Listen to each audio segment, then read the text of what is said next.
These are the 6 ways to recognize an avoidant before you fall in love with them. The first is that they struggle with emotional intimacy. When it comes to you first talking to someone, they may have a little bit of a hard time with being intimate with you and trying to get close with you. But when we're talking about this, it's more in reference to you seeing a pattern where every single time you try to get a little bit closer to them or show some intimacy, they have a weird reaction to it, right?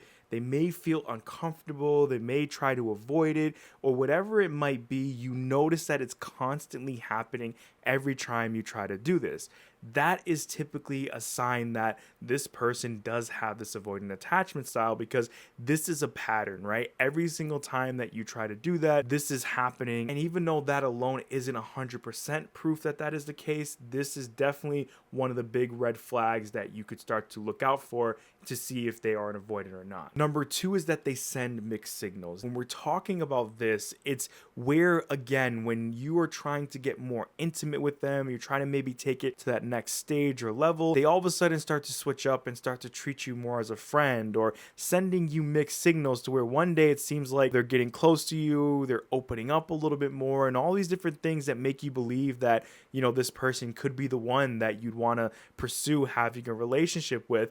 And then when you try to kind of match that energy, they switch out of nowhere. And this is something that you want to pay attention to, because this is essentially could be a signal that this is an avoidant who's in that honeymoon stage, but the moment that you get too close to them, they are essentially going to pull away from you. Number 3 is that they have a history of short or superficial relationships. This tends to be where when you start to get close to them and you're having conversations, you start to hear that they, have been in a relationship for 7 months, 2 months, 3 months. It's very short instances of them being in a relationship, and they'll kind of tie it towards, oh, it was the person, they weren't the right one for me, they were needy, or whatever it might be. That is usually a red flag that it's on this person, right? When we look at issues in life, we are always looking to see if there's a common denominator. If we're noticing that there's something that keeps going on and it's happening to one person, chances are the issue is with that person, right?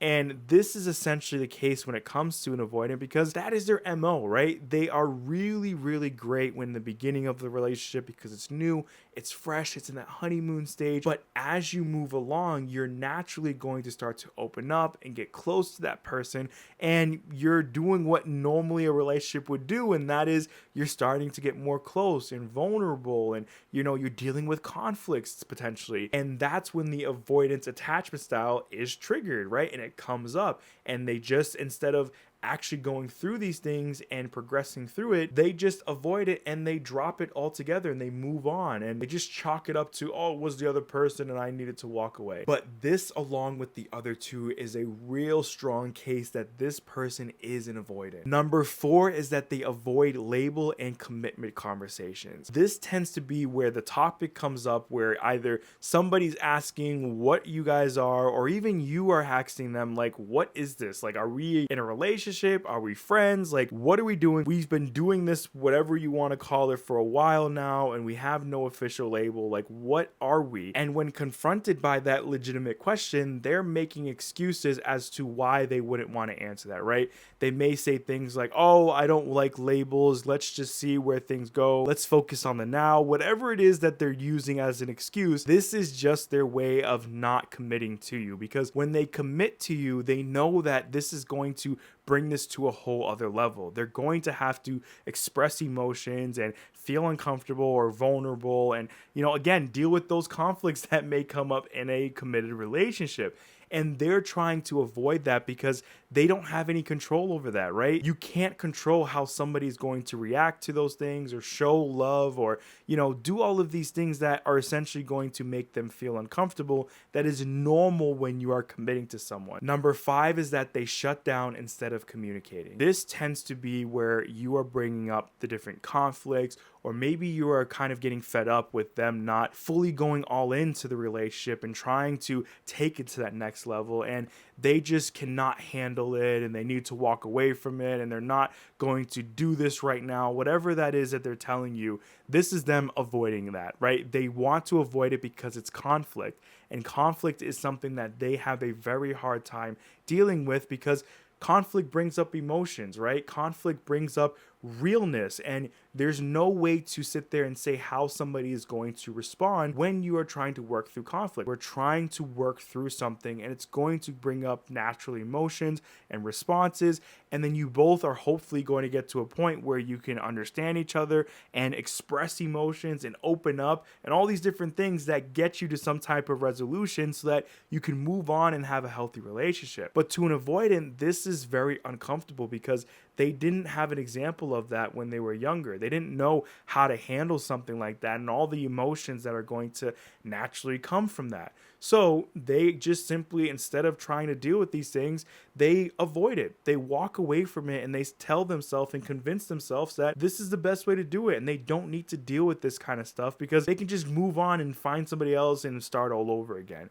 And this is something that you want to be aware of because it is not healthy. It is not going to bring the relationship anywhere. In fact, it's only going to continue this cycle where you're never going to really make progress. It always feels like you guys are moving, but it's like you're on a treadmill, right? You're just walking on the treadmill, not getting anywhere. So this tends to be a very big sign that this person is an avoidant, and this is how they're typically going to be from here on out. And number 6, and the most common red flag that points to this person potentially being an avoidant, is that they struggle with verbal and physical affection. This tends to be what we all know when it comes to an avoidant, is what they do. Whenever you are trying to open up to them, whenever you are trying to maybe physically get a little close to them, they have some type of abreaction to that, right?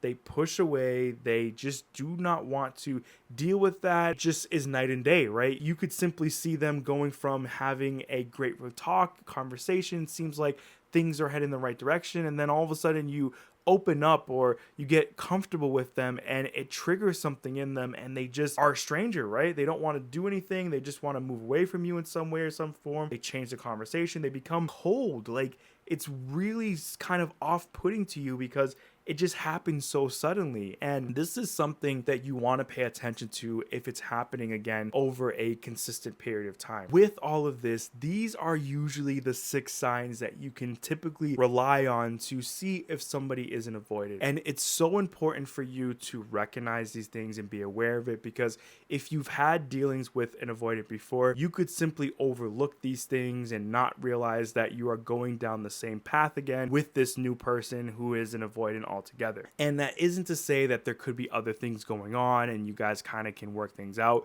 but again, it's more to do with if there's a pattern here. That is typically a big, huge sign that this person that you're trying to get in a relationship with is an avoidant, and it probably may be best for you to go separate ways so that you don't have to go through a relationship with someone who's not going to want to commit and open up and love you authentically for you being the way you are. I hope you did enjoy today's video. If you did, please make sure to hit that like button. If you're new here, make sure to subscribe, and I will see you in the next video.